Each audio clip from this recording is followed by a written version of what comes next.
In this video, we'll go over all the WoW news from the past week and try to compress it into a bite-sized video.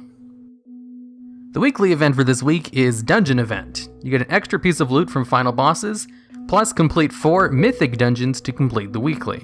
And the Archaeology bi-weekly for this week is still for Goblin Archaeology, which awards the Black Rook Hold Key. Blizzard announced that WoW Classic will launch August 27th, finally giving a release date to the whole summer release. And the beta will start May 15th, or tomorrow if you're watching this video, and only for a select few people that they've chosen. In order to be qualified for the beta, you need to be opted in for it, which is not there by default. So, if you've opted in for betas of other games in the past, you have to go in and manually select, to be opted in for the Classic WoW beta. Like, even I had to do that earlier this morning when I found out about it. And also, they're only going to be choosing people for the beta who have an active World of Warcraft subscription, and they're going to have level caps, so it's going to be kind of just a stress test thing. The beta is not going to be open full time. It's going to be open through specific dates. Also, good news for Classic WoW, the launch will be a worldwide one, just like with BFA. So, you can have a look on screen, or online, to see what time it starts in the area of the world that you live in. In other news, Blizzard has a World of Warcraft 15th Anniversary Collector's Edition that you can buy.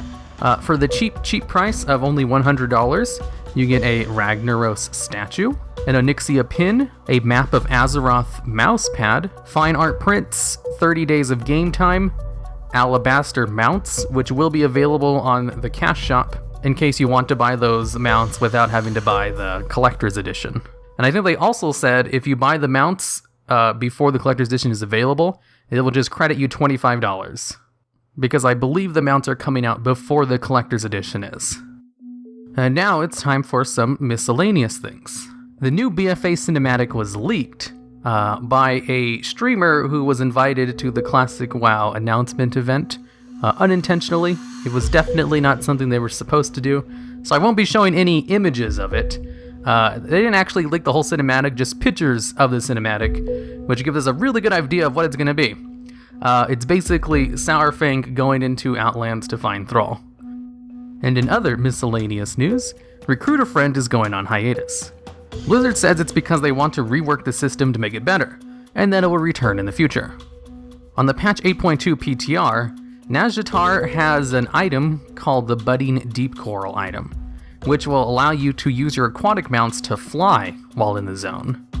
And with this recent update, they've made it so if you roll for AP rewards with a bonus roll, it will instead give you 2,000 gold if you're already capped on your AP necklace, which is a pretty hefty amount of gold to give, and the exact amount it takes if you buy your bonus rolls with gold.